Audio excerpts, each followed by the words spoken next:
Joining me, Executive Director of the United States Parachute Association, known to a lot of skydivers as the USPA, my good friend Albert Berchtold. Hi, Albert. Hey, Regan. How are you doing this morning? Good to see you. Good to see you as well. We were together down in Birmingham, Alabama for the World Games. Yes, spectacular event, wonderful city. Had a good time and great to see you again as well, Regan. And you. Last time you were on the show, it was just before you were doing your cycle event. Yes. Just fill us in on that. How did it go? Yeah, it went well. We raised about $10,000 for the U.S. Skydiving Safety Foundation, which goes towards safety-related initiatives that are approved by the USPA board. Went really good. Brought two other members along with me, Mike Savonarola and Scott Macario came, two old friends of mine and guys who enjoy cycling a little bit. So it was a new challenge this time around, having some other people with me. It wasn't just me alone out there in the woods. New challenges, but it was a lot of fun. And I think we did a good job of raising some funds and raising some awareness for the foundation. Yeah, good job, Albert. Well, I wanted to catch up with you because you've just had your summer 2022 board of directors meeting, and this is It's quite an important meeting. There's a lot of things discussed and decided about how the USPA moves forward, and it's important for the people watching, especially all the parachutists and skydivers, because quote and tell me if I'm wrong, but the USPA is the biggest and largest organization of governing body for skydiving worldwide, right? I believe as far as nations go, I believe we have the largest membership of any skydiving federation or association. So yeah, it is a big meeting. The board of directors gets together twice a year to discuss various topics about the organization, direction of the organization, mission, different areas. Sometimes it's big picture stuff they're talking about. Sometimes they're granular into specific rules about competition. So lots of different things go on, and some good decisions get made, and they debate a lot of things and different opinions get heard. But this one went really well. It was here in Alexandria, Virginia. Yeah. So this was the first summer meeting of our new board of directors. So we try and hold that one here in Virginia somewhere close to headquarters. Yeah. And on the Thursday before the meeting, we invite all of the directors down here to headquarters so they can spend a little bit of time seeing HQ, meeting the staff. We do a little barbecue. Everybody hangs around. They get to see some of the changes we've made to the office since last time they've been here for those directors that are returning. And then we all head up to, this time it was in Old Town Alexandria for 3 days of meetings where it's a committee structure. So they talk a bit. There's a competition committee, membership services, safety and training, group membership. Lots of different topics get discussed, and then the full board gets together and debates different items. And there are some important decisions made regarding drop zones and parachute centers that operate under the USPA worldwide. You've made a bit of a change to how they are allocated or how they are named, or? Yeah, so we have a foreign affiliate program. Yeah. And that's been around for a number of years, and it's drop zones that are located outside of the United States who choose to affiliate with USPA. They look at what we do, they look at our licensing, they look at our ratings programs, they look at our safety setup, and they say, look, that's good stuff. We want to do that here, wherever they happen to be in the world. So they choose to affiliate with us. So at this meeting we discussed, and the board chose to change the name of that program from foreign affiliate to international affiliate drop zone. Right. So it's a different world, right? The world does not revolve as much as we all like to think it revolves around us, whoever we are, wherever we are. The other people in the world are not necessarily foreigners. So the board saw that and decided to change the name of that program to be international rather than foreign, to better represent the fact that those people are affiliated with our organization and they have input and they see value in what we do, and they deserve that affiliation. So we changed the name of that. That was I think a big thing. And the other thing is that, as we discussed, we've had a couple countries over the last few years who have come to us, who are a federation or association in their specific country.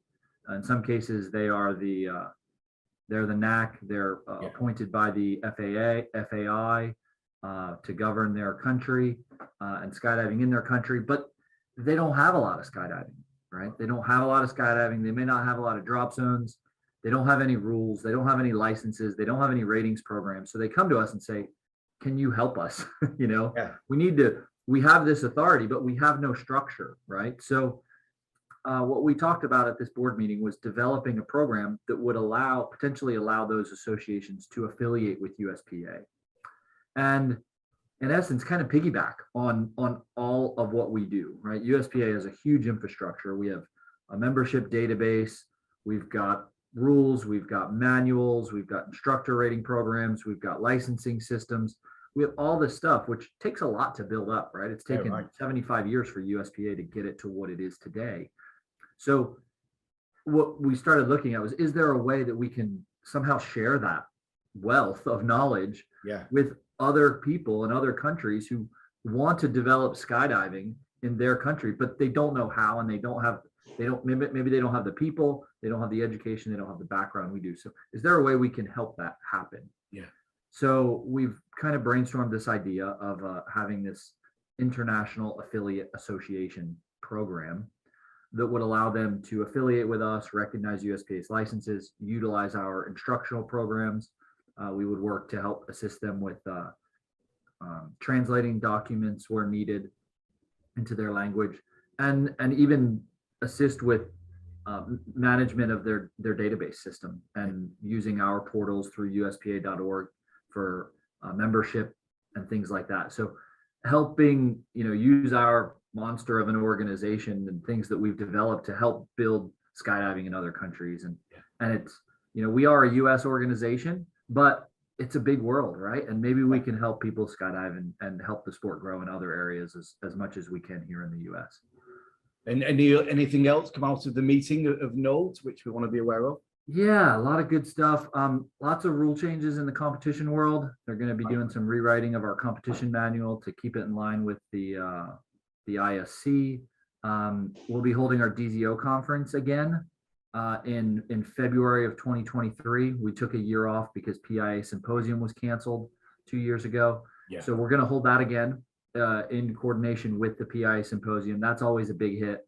Yeah. Lots of US drop zone owners as well as foreign affiliates come over to that, and it's a great learning environment. It's a day of seminars with some real good speakers on topics that really affect drop zones. Yeah. We did our awards this summer, so we gave our Lifetime Achievement Award to Mr. Jim Crouch. Yeah. He spent 18 years working here at USPA headquarters doing safety and training, and his contributions to the sport and to safety in the world and in the United States, I can say, are hard to reach by anyone. There are people who's without a doubt who are still here on this earth because of the changes he made, right, and the contributions he made to our sport. So that's a big one. Gold medal meritorious service was given to 3 people. Miss Cheryl Stearns, I'm sure you may know her. Yes. World-renowned first female Golden Knight. Still competing in accuracy, charging hard, fierce competitor. Jeanette Lefkowitz, who is very well known in the 4-way community. Her and her husband just recently had a baby, beautiful baby girl, and she's still out there. She's currently up at Skydive Chicago, Summerfest. And the third one was Dan Brodsky-Schenfeld. So a name that I think needs no introduction. Yes. I think everybody knows him. He's well known in the 4-way world and the big way world, and manager out at Skydive Paris. So 3 very, I can say there were a lot of good people with their name on the list this time around, but those 3 are really stood out, obviously pillars in our community and in our sport. So another big one was in the safety and training side of things. We adopted wing loading recommendation chart. Oh yeah, which will exist in the sim now. So previously we had a very short thing that said, students should be, 0.8 wing loading. It was a very small statement. Yeah. And it didn't take into account different size canopies. It didn't take into account different size people, weight of different size jumpers. And we felt it really didn't do a very good service to the skydiving community and to students out there. So we put this chart together. Ron Bell, our director of safety and training, spent a lot of time looking at different information from different manufacturers, different federations around the world, and tried to put all those together to come up with something that was easy and concise and good recommendations to help guide people to a little bit better information than just saying, here's the wing loading you should be at if you're a student, So it's a nice chart. Tries to take everybody's input into account. And obviously, it's a guideline. So people are going to have to work, sometimes they'll be right in it. Sometimes it won't necessarily fit, but it's a better guideline than what we had before. So that's a really important one, and keeping people safe under canopy. So very good. Exciting times, and always moving forward. That's what's important, isn't it? Always tweaking and trying to keep it as safe and as enjoyable for everybody. Yeah. We really try and keep stuff heading in the right direction. And we've got a really good board together who is also very forward thinking. So we're trying to keep stuff and staff here. Yeah. I give them a lot of rope to bring ideas, and when people have the ability to bring their ideas, a lot of great things happen. So we're trying to keep things going in the right direction, and it's all been really positive. We're getting ready for our U.S. Nationals next month. Yes. In September. It will be out in Skydive Chicago. Yes. And Skydive Midwest, in the Midwest region of the United States. And then after that, we have the World Championships, which will be held out in Eloy, Arizona. That will be all the events except for Style and Accuracy, which took place last month. Yes. But that'll be a very big gathering out there in Eloy. Then you have the International Skydiving Museum and Hall of Fame is also having their induction ceremony. That will be down in DeLand, Florida in October as well. So lots of big stuff coming up on the international world, and things that are happening here in the United States that we're really excited about.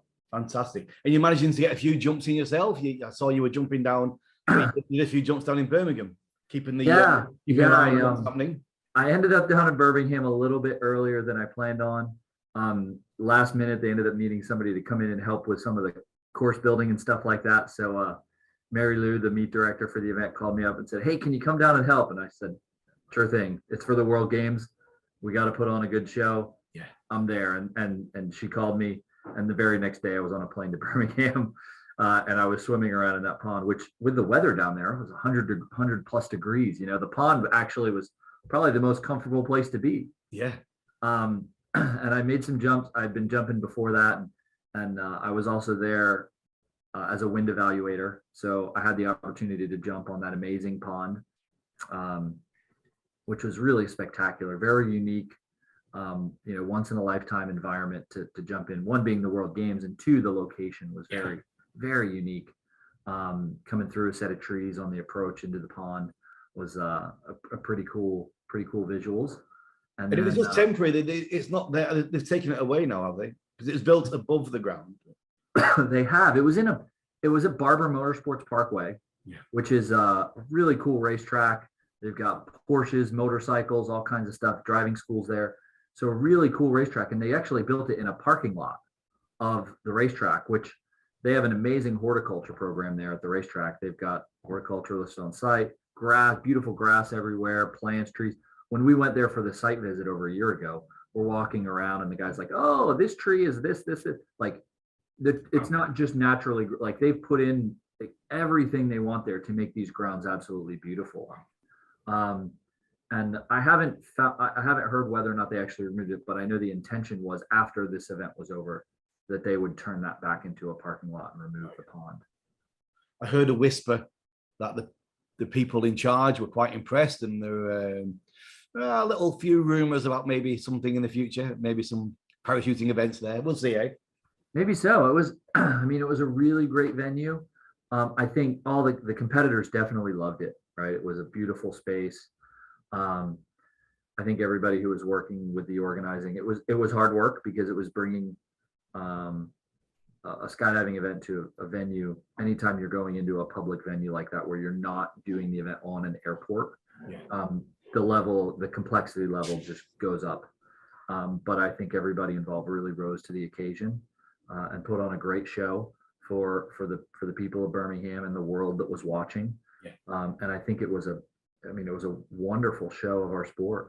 And you know as well as I do, seeing the spectators there, You know, the stands were packed with people, full of people cheering, you know, and getting to meet some of the competitors between rounds. Or there were a few short weather holds where we sent the competitors over, you know, with you as the announcer, and said, go talk to people, and they loved it. Loved it. They ate it up. They loved it. So really great, and glad that we were able to have such a great showing for the sport here in the United States and for the discipline.